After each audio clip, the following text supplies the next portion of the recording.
নমস্কার বন্ধুরা, আমি তনয় হালদার চলে এসেছি আপনাদের সকলের কাছে আজকে আমার রান্নাঘর থেকে একটা নতুন রেসিপি নিয়ে। এখন সবে ইঁচড় উঠতে শুরু করেছে বাজারে, তাই আজকে আমি নতুন এঁচড় দিয়ে বানাবো এঁচড় চিংড়ি।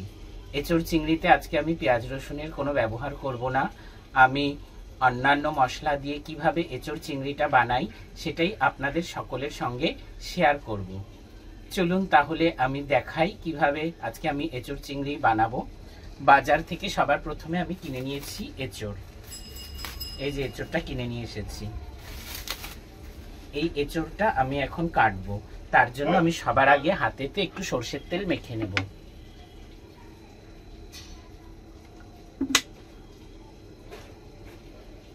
এই যে আমি সরষের তেল নিয়ে নিয়েছি। আমি হাতে আর বটিতে ভালো করে সরষের তেলটা মেখে নেব। এই যে আমার বটি রয়েছে, এই যে বটিতেও আমি সরষের তেলটা মেখে নিচ্ছি। এবারে আমি তোমাদেরকে দেখিয়ে দেব যে আমি কিভাবে এঁচড়টা কাটি। এবারে আমি এঁচড়টা কেটে নিচ্ছি।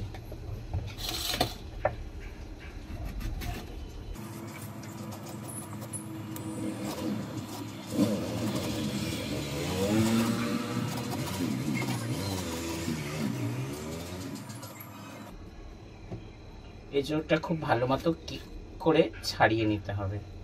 আমি এরকম বড় বড় করে টুকরো রাখছি এঁচড়গুলো। আর মাঝখান থেকে এই যে কিছু অংশ আছে আঁশ এগুলো ফেলে এই যে বেছে নিচ্ছি এগুলোকে। এই যে এঁচড়টা ছাড়িয়ে নিয়েছি এরকম। মাঝখান থেকে আমি কেটে নেই, কেটে নিয়ে এই অংশটা আলাদা করে দেই। আর এই যে এই অংশগুলো, এই ছোট ছোট আঁশ এগুলোকে ফেলে দিই। এগুলোকে ফেলে দিয়ে আবার এই আটির এই অংশটা নিই। অনেকে আবার সব শুদ্ধই নিয়ে নেয়, আমাদের মুখে ভালো লাগে না এই আঁশগুলো, এই জন্য আঁশগুলো আমি বেছে ফেলে দিই। তাহলে তোমরা দেখছো কিভাবে আমি এঁচড়টা কাটছি, তোমরা দেখতে থাকো। এই যে আমি এঁচড়টা কেটে নিয়েছি, এঁচড় কমপ্লিট হয়ে গেছে কাটা। এবারে আমি এঁচড়ে দেওয়ার জন্য আলু নিয়েছি। এবারে আমি আলুগুলোকে ডুমো ডুমো করে কেটে নেব। আলুগুলোকে আমি কেটে নিয়ে তারপরে আমি এঁচড় আর আলু একসঙ্গে একটু হালকা করে সেদ্ধ করে নেব। এঁচড়ে দেওয়ার জন্য আমি আলুগুলোও কেটে নিয়েছি ডুমো ডুমো করে। এই যে এবারে আমি এগুলোকে জল পাল্টে পাল্টে ধুয়ে নেব। খুব সুন্দর মতন আমি এগুলোকে জল পাল্টে পাল্টে কচলে কচলে ধুয়ে নেব। আমি আমার রান্নাঘর থেকে ভিডিও বানাচ্ছি না, আমি একটা অন্য জায়গা থেকে ভিডিও বানাচ্ছি, তাই আমার একটু কাজের অসুবিধাও হচ্ছে, ভিডিওতেও অসুবিধা হচ্ছে। যারা যারা আমার রান্না দেখেছো এর আগে, বেশিরভাগ কটাই আমি আমার রান্নাঘর থেকে বানিয়েছি, কিন্তু এবার আমি একটু আলাদা জায়গা থেকে ভিডিও বানাচ্ছি।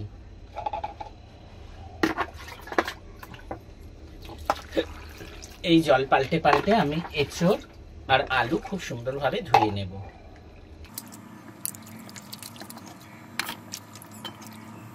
আমি 3 বার করে আলু আর এঁচড় খুব সুন্দর করে জল পাল্টে পাল্টে ধুয়ে নিয়েছি। এই যে আমি একটা কড়াইতে গরম জল বসিয়ে নিয়েছি, জলটা কিছুটা উষ্ণ হয়ে এসেছে। এখানে আমি দিয়ে দেব এখন নুন। নুন দিয়ে দিয়েছি। এরপরে আমি দিয়ে দেব হলুদ, খুব সামান্য পরিমাণে হলুদ দেব। নুন আর হলুদটাকে আমি একটু নাড়াচাড়া করে নেব। মিশিয়ে দিলাম জলের সঙ্গে ভালো মতন, মিশিয়ে দিয়েছি। এবারে আমি এর মধ্যে দিয়ে দেব কেটে রাখা এঁচড় ও আলু। কেটে রাখা এঁচড় ও আলু আমি একসঙ্গে একটু ভালো করে ভাপিয়ে নেব। ভালো করে মিশিয়ে দিলাম। এবারে আমি একটা ঢাকনা দিয়ে দিলাম। এবারে আমি একটা মিক্সি জার নিয়ে নিয়েছি। মিক্সি জারের মধ্যে আমি দিয়ে দিচ্ছি পরিমাণ মতো কাঁচা লঙ্কা। এবারে আমি দিয়ে দেব ধনে পাতা। এই যে আমি দিয়ে দিলাম ধনে পাতা। এবারে আমি দিয়ে দেব কুচিয়ে রাখা আদা। এবারে আমি দিয়ে দেব কুচিয়ে রাখা টমেটো। এবারে আমি এর মধ্যে দিয়ে দেব গোটা জিরে। এবারে আমি জল দিয়ে দিয়ে একটা খুব সুন্দর স্মুথ পেস্ট বানিয়ে নেব টোটাল মশলাটার।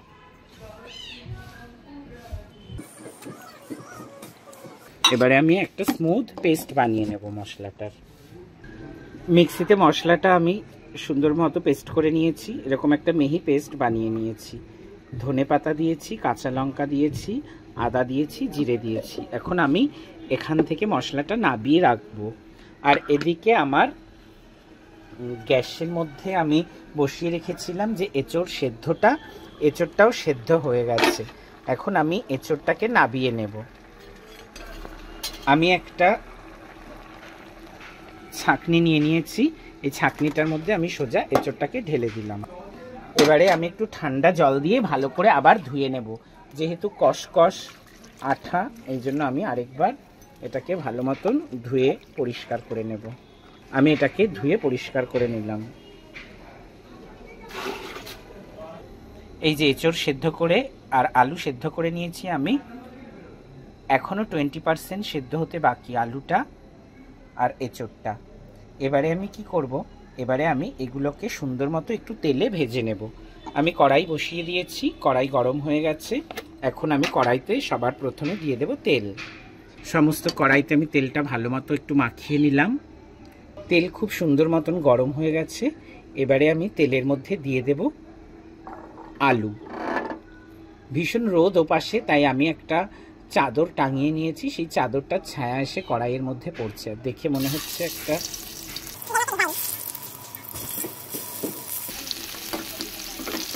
আলুগুলোকে আমি ভেজে নিয়েছি, এবারে আলুগুলোকে নাবিয়ে নেব। এবারে আমি এঁচোড়গুলোকে ভেজে নেব।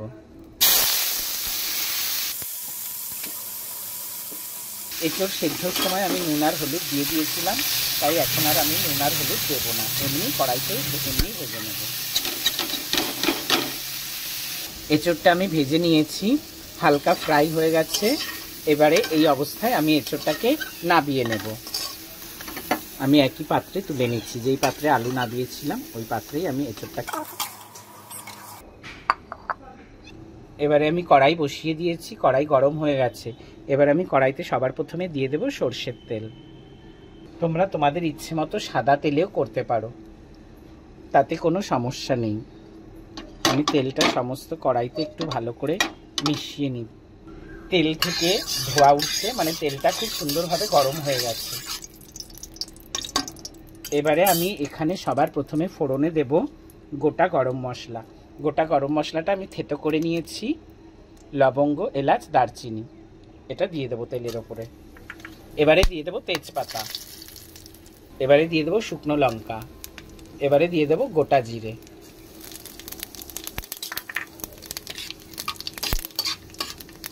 ফোড়নটা দেওয়ার সঙ্গে সঙ্গে খুব সুন্দর করে ভাজা হয়ে গেল, ফোড়ন থেকে খুব সুন্দর একটা গন্ধ বেরিয়েছে। এখন আমি দিয়ে দেবো এই যে কেটে রাখা মশলাটা। আমি আর একবার বলে দিচ্ছি, আমি এখানে দিয়েছিলাম কাঁচা লঙ্কা, ধনেপাতা, আদা, টমেটো আর গোটা জিরে দিয়ে আমি একটা সুন্দর মিহি পেস্ট করে নিয়েছিলাম। এখন আমি এর মধ্যে দিয়ে দেব পরিমাণ মতো চিনি, এবার দিয়ে দেব পরিমাণ মতো হলুদ, এবার আমি দিয়ে দেব পরিমাণ মতো নুন। এবারে আমি মশলাটা খুব সুন্দরভাবে কষিয়ে নেব যতক্ষণ না মশলা থেকে তেল ছেড়ে আসছে। চিংড়ি মাছ আর সমস্ত মশলা আমি খুব সুন্দরভাবে কষিয়ে নিয়েছি। এবারে আমি এর মধ্যে দিয়ে দেব ভেজে রাখা এঁচোড় ও আলু। আমি না এই রান্নাটাতে কোনো রকম শুকনো লঙ্কার গুঁড়ো, বাটা শুকনো লঙ্কা বা কাশ্মীরি লঙ্কার গুঁড়ো ব্যবহার করছি না।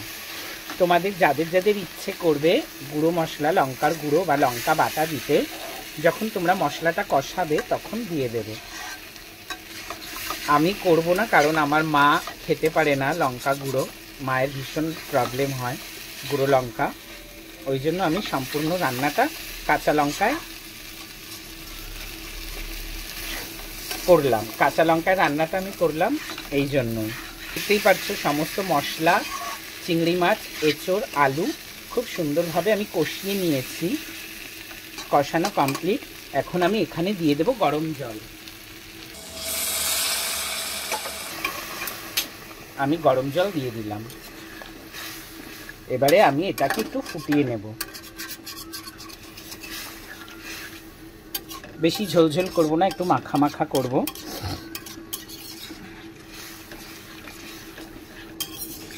আজকে খুবই হালকা করে রান্নাটা আমি করলাম, আরেকদিন করব আরও রিচ করে। সেদিনকে পেঁয়াজ, রসুন, টক দই, শুকনো লঙ্কা সব দেব। আজকে আমি এঁচোড়টা ভীষণ হালকাভাবে আদা জিরে বাটা দিয়ে করলাম। এবারে আমি গরম মশলাটা বেটে নেব। আমি শিলপাটার উপরে গোটা গরম মশলা নিয়েছি, লবঙ্গ, দারচিনি, এলাচ। এটাকে আমি খুব সুন্দর মতো বেটে নেব। কে কে আমার মতন বাটনা বাটতে পারো জানিও অবশ্যই কমেন্টস করে। রান্নাটা দেখা হয়ে গেলে আমাকে জানিও কে কে বাটনা বাটতে পারো। গরম মশলা আমি খুব সুন্দর মতন বেটে নিয়েছি। গরম মশলাটা আমি এবারে নাবিয়ে নেব। এবারে আমি গরম মশলাটা ঢেকে রাখবো। এঁচোড়ের তরকারি অলমোস্ট হয়ে এসেছে। আমি আর বেশি ঝোলটা আমি শুকাবো না, এর থেকে বেশি ঝোলটা শুকালে নাবানোর পরে আরও একটু শুকিয়ে যাবে। এখন আমি এখানে দিয়ে দেব ঘি। আমি একটু ঘি দিয়ে দিলাম। আর আমি যে বেটে রেখেছিলাম গরম মশলাটা, সেই বেটে রাখা গরম মশলাটাও আমি এর মধ্যে সম্পূর্ণটা দিয়ে দিচ্ছি। এবারে ঘি আর গরম মশলাটা আমি খুব সুন্দরভাবে মিশিয়ে নেব। এঁচোড়ের তরকারিটা একদম গা মাখা মাখা হয়ে এসেছে। ঘি আর গরম মশলা দিয়ে দিয়েছি। এবারে আমি গ্যাসের ফ্লেমটা অফ করে দেবো। গ্যাসের ফ্লেমটা অফ করে ঢাকা দিয়ে রাখবো কিছুক্ষণ। ফিরে এলাম 5 মিনিট পরে। এখন আমি এটাকে নাবিয়ে নেব। এঁচোড় রান্না কমপ্লিট হয়ে গেছে। আমি এখন এটাকে সম্পূর্ণ একটা পাত্রে সার্ভ করে নেব।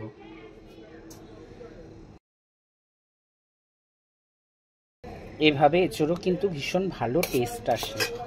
যারা যারা পেঁয়াজ রসুন খেতে পছন্দ করো না, তারা এভাবে একবার ট্রাই করে দেখতে পারো। আর তোমরা তোমাদের ইচ্ছে মতো একটু শুকনো লঙ্কা বাটা বা শুকনো লঙ্কার গুঁড়ো দিয়ে দিও। আমি এটা স্কিপ করে গেছি, কারণ আমার মায়ের একটু প্রবলেম হয় শুকনো লঙ্কা বাটা বা গুঁড়ো খেতে, যার জন্য আমি এভাবে বানিয়েছি। এটাও দারুণ টেস্ট হয়, দারুণ টেস্ট হবে।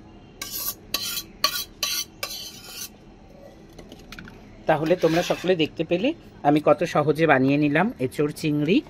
তোমরাও এভাবে চেষ্টা করবে আর আমাকে জানাবে তোমাদের এই রান্নাটা কেমন লাগলো। এখন আমি এঁচোড় চিংড়ি দিয়ে ভাত খেয়ে তোমাদের সবাইকে জানাবো আজকের এঁচোড় চিংড়ি কেমন লাগলো খেতে। এখন আমি গরম ভাতের সঙ্গে এঁচোড়টা নিয়ে নিয়েছি। এখন আমি খেয়ে আপনাদের সবাইকে জানাবো যে কেমন হলো। এঁচোড়টা খুব সুন্দরভাবে গলে গেছে, আলুটাও খুব সুন্দর গলে গেছে।